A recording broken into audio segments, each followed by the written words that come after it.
I think first and foremost, to address the lumping in of the Messianic community with the Hebrew roots community. Those are actually almost two completely different denominations of Torah practicing believer. A denomination, I think, would actually probably be the best way to describe that. If you could picture the Torah practicing community as I almost hate to say separate from the church, but in a lot of ways it is a little it's distinct.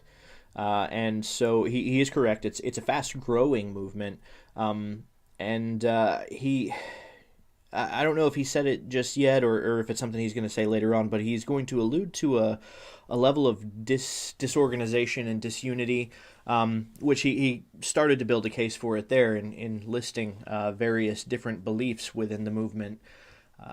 And that's partially the reason I felt the need to address it. Hebrew roots and Messianic are, like I said, the best way to describe it would be two completely different denominations. So that's almost like comparing Methodist to Baptist within the Christian church. Sure, yeah, they're both Christian, but they have some fundamental differences in doctrine. And that's about how it is for Messianics and Hebrew roots. There are fundamental differences in doctrine. The Hebrew roots tend to be a little more fundamentalist about that, whereas so for my Messianic brothers, I probably tend to be a little too far into the Orthodox Jewish path. Whereas and like they're okay with that, but it's a point of disagreement that we would have. Whereas for the Hebrew roots side of the aisle, that is certainly unacceptable. And so that's just one level of difference. But he went on to explain that some make it a point of salvation, some deny the epistles outright, and some deny the messiahship of Yeshua outright. This is problematic because it is the equivalent within the movement of comparing Jehovah's Witness and Mormons to and equating those with just the regular Christian church. For instance, if I were to come out and try and give an outline of Christianity and say, well, most Christians believe that salvation is by grace through faith because of the sacrifice of Jesus the Messiah. But there are some who believe that after you die, you become gods and have your own little world and make spirit babies.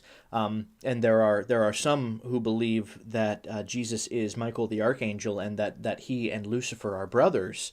And if I were to generalize things that way and say, yeah, there are some Christians who think this, he would be very offended by that. And he would disagree wholeheartedly and feel the need to correct me in saying, well, that's not really Christianity, for the various reasons that he probably believes that those schools of thought are distinct and separated from the Christian church. So that's a relatively good comparison of what he's trying to do to the Torah observant movement here. Sure, there are some fringe cults that do reject the epistles and do reject the messiahship of Yeshua. But when I say fringe cults, I do mean fringe cults. They by no means make up the rest of the body, and the rest of the body actually denounces them entirely, the same way that the Christian church would denounce the Jehovah's Witnesses and the Mormon church. So I like I said earlier, perhaps maybe he just didn't put quite enough research into fully grasping the subject that he's talking about. And he does say that he doesn't want to paint the whole movement this way, and so he's trying to find the one commonality, which happens to be obedience to the Torah. But I did feel it necessary to clarify that the commonality he's trying to draw there is it's not to the extent that he would accept if it were applied to himself and his theological system.